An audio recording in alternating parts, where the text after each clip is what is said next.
Well,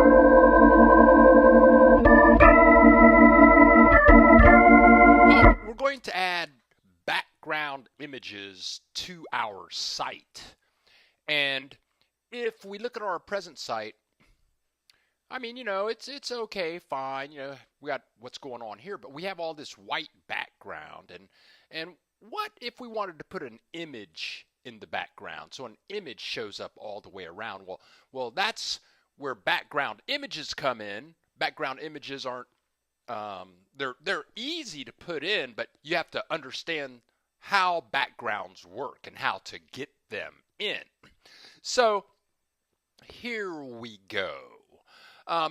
As an example, and to introduce newbies to the logic as far as how a background image works, here we go. Let's say we just wanted to put grass in the background.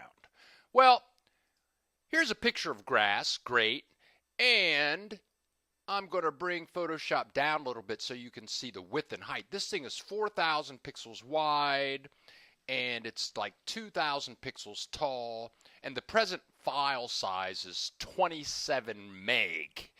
Well, that's a little too big to put on a website, Now, and I really don't need all of this grass. I could put it on just like this. It would be a slow download, but to be more file size economic, what I can do is I can just take a segment of the grass, about this much, and I am going to invert my selection,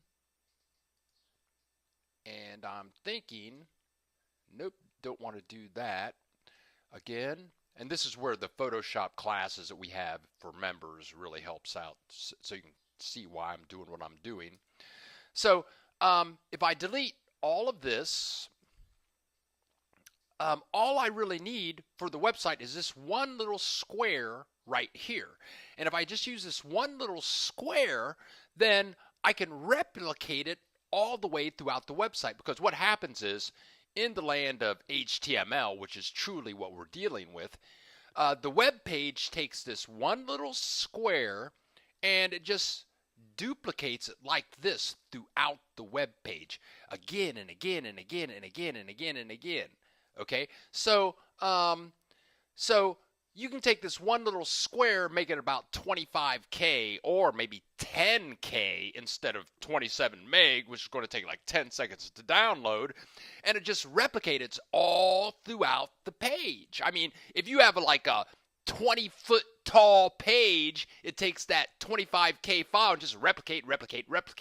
Now, also, you have the option of replicating along the x-axis, which is like this, in this fashion, or you can replicate along the y-axis in this fashion. And that's about it. You can do the whole page. You can replicate along the x-axis or the y-axis. So I want to use the grass as an example in the next video, and we're going to replicate the grass throughout the page, and then we're going to replicate it only throughout the x-axis.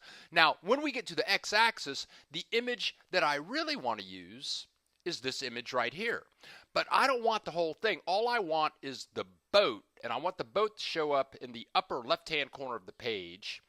And so let's get that done. Here's where the Photoshop video tutorials come in handy. I'm just going to take this like this, and I'm cropping this image, and I'll crop that. Okay, that's fine. But the reality of the situation is that this is like 600 pixels tall. So I only want it to be 200, so I'm going to go, let's do a little, that's how big it really is right here. So I'm going to go image size, and I'm just going to make the height of this, 200 pixels, which I think will do the job. And I think if we go into the site, I think that right up here is about 200 pixels. And this is where the math comes in. You really have to do your math. But let's go back to the boat. Okay, get a little bigger here. Okay, so here we go. So what I'm going to do is, right now, this is only 850 pixels wide. And to create the illusion that I'm trying to create, actually, I'd like to make this whole thing about 2,000 pixels wide, but I'm just going to leave it at 850. I mean, you really would want to make it about 2,000 pixels wide because you want to think about the widest browser window you're going to run into. So here's what I'm going to do. I am going to change the image size. So I'll go to, in Photoshop, I'll go to Image and Canvas Size, and I'm going to make the width of this image 2,000 pixels. There we go. Okay, and we'll zoom out so we can see the whole thing. And then I'm going to take this sucker. Uh-oh, what happened?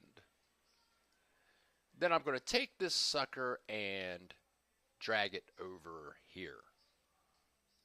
Now, this won't be perfect, so bear with me. And it's going to be a little ugly what I'm about to do because I'm not really taking my time. I'm going to get rid of this white space. And then I'm just going to take this portion of the image right here. This is not going to be good, I'm telling you. But then I'm just going to duplicate it across. It's not going to be perfect, but, you know, we'll do what we can. There you go. And when I say it's not going to be perfect, you can see these lines are coming through. There's things we can do to get rid of those. Maybe I'll just take the smudge tool and see what we can do with that. Do a little adjustment here. Come on, we'll get a big smudge going. 8.0, that might work.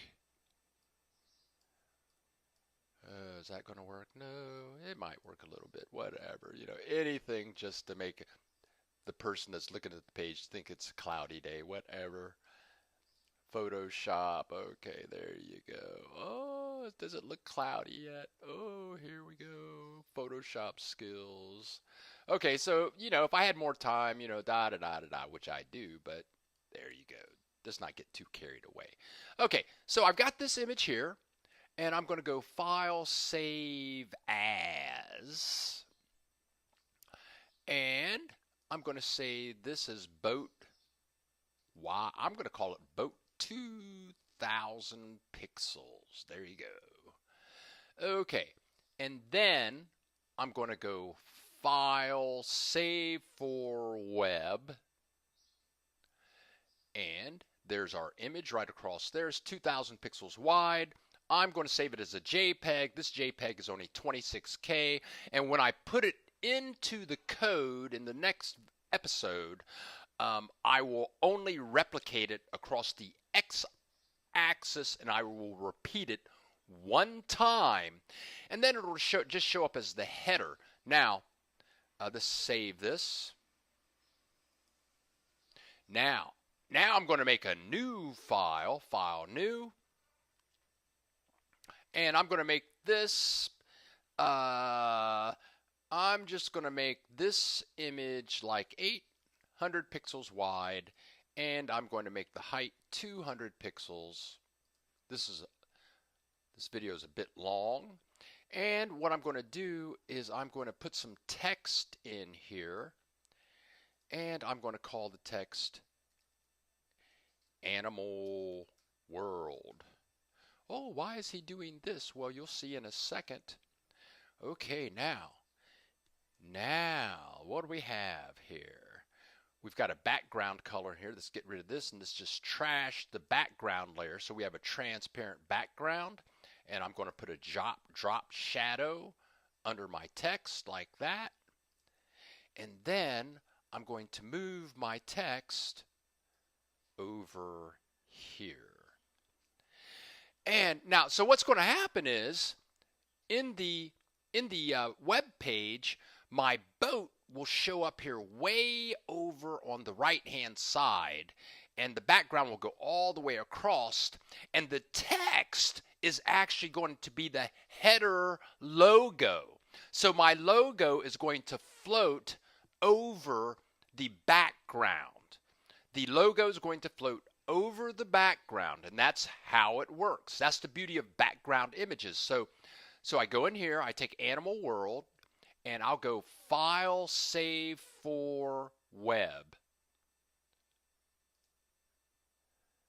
And I'll make this a ping file, and you really do want to check out our Photoshop video series, because that's what it'll explain exactly what I'm doing.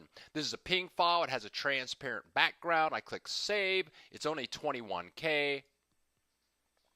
And there we go. We'll call this logo. There you go. Poof. There you go. So in our next episode, we'll go into using the code to make this happen. We'll bring our boat in, experiment with our grass. This was a lengthy video. Hope you're having a great day.